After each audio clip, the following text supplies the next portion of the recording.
Hello friends, एक बार आपका फिर से स्वागत है आपके अपने यूट्यूब चैनल पर। आज हम लेकर आए हैं आपके लिए साउथ के सुपरस्टार महेश बाबू और रकुल प्रीत सिंह की सुपरहिट मूवी स्पाइडर। इस स्टोरी को सुनने के बाद यदि आपने मूवी नहीं देखी है तो आप अपने आप को मूवी देखने से रोक नहीं पाएंगे, ये मेरा आपसे वादा है, क्योंकि मूवी बहुत ही ज़बरदस्त है।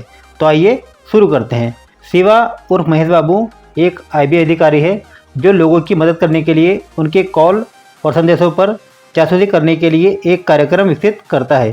16 मार्च की रात को शिवा शालिनी और रकुल प्रीत सिंह को अपनी सहेली के साथ US स्कॉलरशिप पाने के लिए अपनी परीक्षा में 96% से 98% लाने की इच्छा के बारे में बात करते हुए सुनता है। ऐसा करने के लिए वह एक लड़के के साथ ब्लाइंड डेट पर जाने का फैसला करती है, ये मानते हुए कि इससे उसे अपनी पढ़ाई पर ध्यान केंद्रित करने में मदद मिलेगी। शिवा उसका पीछा करता है और दोनों एक दूसरे के प्यार में पड़ने लगते हैं, लेकिन शिवा को अपनी नौकरी की वजह से अपने प्रेम जीवन पर ध्यान केंद्रित करना मुश्किल लगता है। 28 अप्रैल की रात को शिवा एक युवा लड़की को अपने दोस्त से मदद मांगते हुए सुनता है, क्योंकि वह अपने घर में अकेली है और डरी हुई है, क्योंकि उसके घर में बिजली गुल हो गई है, जबकि उसकी गली में बाकी सभी के घर में बिजली है।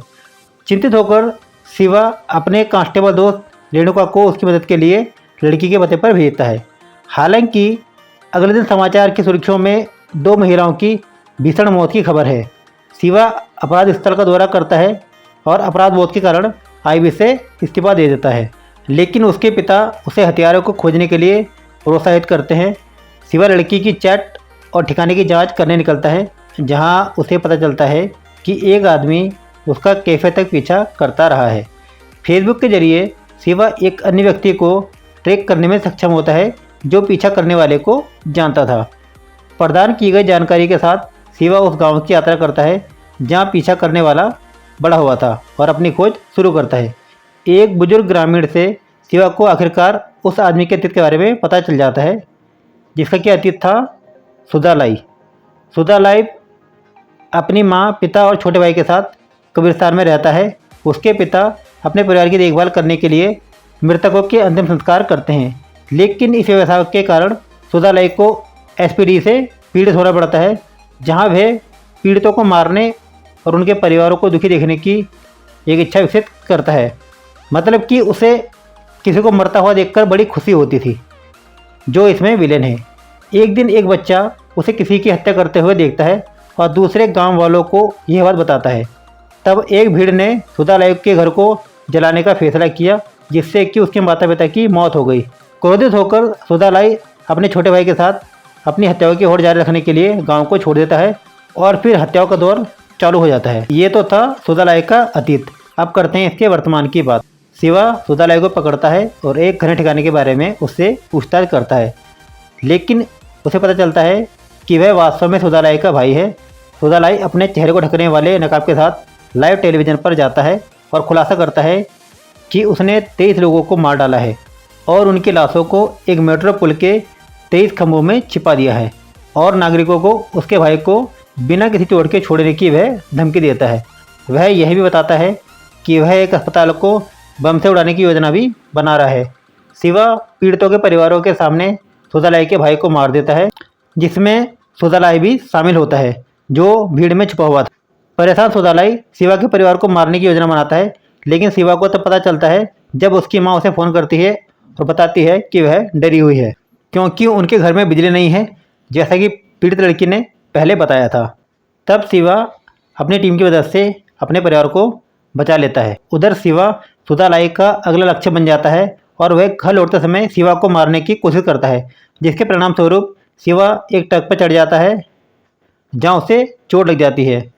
फिर शिवा धीरे धीरे ठीक हो जाता है और सुधालाई की तलाश फिर से शुरू करता है, क्योंकि उसने बेहोश होने से पहले उसे गोली मार दी थी।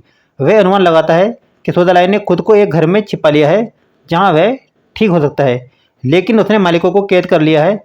स्थानीय महिलाओं से मिली जानकारी और तकनीक के इस्तेमाल से शिवा सुधालाई को ढूंढता है और उसे गिरफ्तार कर लेता है, लेकिन सुधालाई उसे बताता है कि उसने पहले ही शहर में एक चट्टान गिराने की योजना बना ली है। शिवा बड़ी चट्टान को रोकने में कामयाब हो जाता है, जबकि सुधालाई पुलिस की हिरासत से भाग जाता है और एक अस्पताल को नष्ट करने की अपनी योजना को जारी रखता है। उधर शालिनी को लक्षित अस्पताल के बारे में पता चलता है, लेकिन गलतफहमी के कारण वह शिवा को बताने से मना कर देती है। शिवा उसकी टैक्सी का पता लगाता है, जहां वह उसे अस्पताल के बारे में बताती है। शिवा अस्पताल पहुंचता है और अंदर के लोगों को निकालना शुरू कर देता है। जितना हो सके उतने लोगों को बचाने की वह कोशिश करता है, लेकिन समय रहते कुछ मरीजों को बचाने में वह असमर्थ होता है, जिससे उसका दिल टूट जाता है। और जब सुधालाई शिवा के दुख को देखता है तो वह बहुत खुश हो जाता है। फिर शिवा सुधालाई को पकड़ लेता है और दोनों में जबरदस्त फाइट होती है, जिसमें शिवा सुधालाई को मार देता है। इसके बाद शिवा मीडिया को मानवता के बारे में बताता है और कहता है कि इस तरह के लोगों का यही अंजाम होना चाहिए, इन्हें ऐसे ही मार दिया जाना चाहिए। फिर शालिनी और शिवा के बीच में जो भी गलतफहमी थी वो दूर हो जाती है और दोनों साथ साथ चले जाते हैं और यहीं पर दोस्तों मूवी का हो जाता है अंत। लेकिन दोस्तों ये तो सिर्फ मैंने आपको संक्षेप में बताई है, लेकिन यदि जब आप मूवी देखेंगे ना तो इतनी शानदार मूवी है कि आप इस मूवी से पल भर के लिए भी हट नहीं पाएंगे। इतनी ज़बरदस्त ये मूवी है, जहाँ पर आपको सस्पेंस, थ्रिलर, एक्शन सब कुछ देखने को मिलेगा। सबसे बड़ी बात कि ये मूवी आपको यूट्यूब पे फ्री में देखने को मिल जाएगी। तो यदि वीडियो पसंद आया हो तो चैनल को लाइक, शेयर एंड सब्सक्राइब करना ना भूलें। मिलेंगे अपने नेक्स्ट वीडियो में, तब तक के लिए बाय बाय, टेक केयर।